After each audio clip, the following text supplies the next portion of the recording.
गणेश चतुर्थी की दो पौराणिक एवं प्रचलित कथाएं। व्रत में सुनने से दूर होंगे सारे संकट, मिलेगा अपार सुख। श्री गणेशाय नमः। संकष्टी गणेश चतुर्थी व्रत करने से घर परिवार में आ रही विपदा दूर होती है, कई दिनों से रुके मांगलिक कार्य संपन्न होते हैं तथा भगवान श्री गणेश असीम सुखों की प्राप्ति कराते हैं। माह की किसी भी चतुर्थी के दिन भगवान श्री गणेश की पूजा के दौरान संकष्टी गणेश चतुर्थी व्रत की कथा पढ़ना अथवा सुनना जरूरी होता है। इससे संबंधित दो कथाएं प्रचलित हैं। पहली कथा पौराणिक एवं प्रचलित श्री गणेश कथा के अनुसार एक बार देवता कई विपदाओं में घिरे थे। तब वह मदद मांगने भगवान शिव के पास आए। उस समय शिव के साथ कार्तिकेय तथा गणेश जी भी बैठे थे।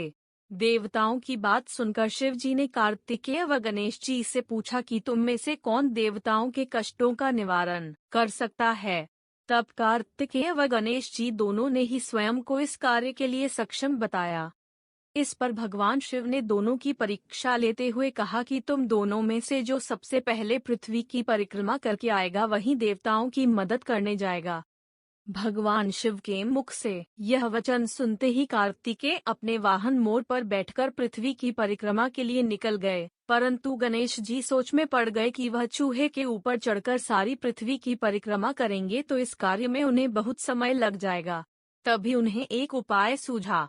गणेश अपने स्थान से उठे और अपने माता पिता की 7 बार परिक्रमा करके वापस बैठ गए।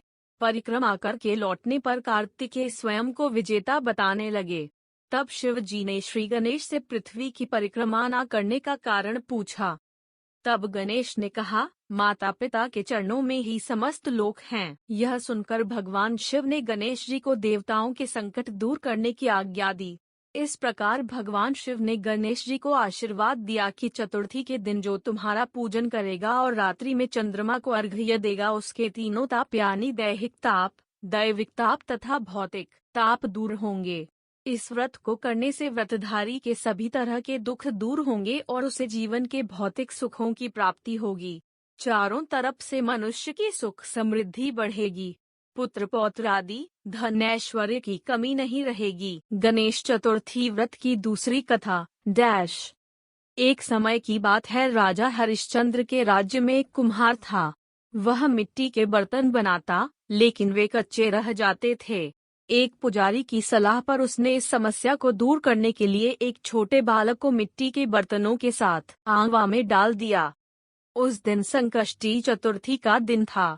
उस बच्चे की माँ अपने बेटे के लिए परेशान थी।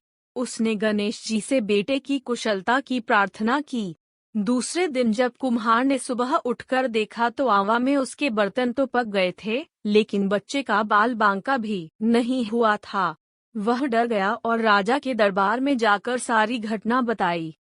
इसके बाद राजा ने उस बच्चे और उसकी माँ को बुलवाया तो माँ ने सभी तरह के विघ्न को दूर करने वाली संकष्टी चतुर्थी का वर्णन किया। इस घटना के बाद से महिलाएं संतान और परिवार के सौभाग्य के लिए संकट चौथ का व्रत करने लगीं।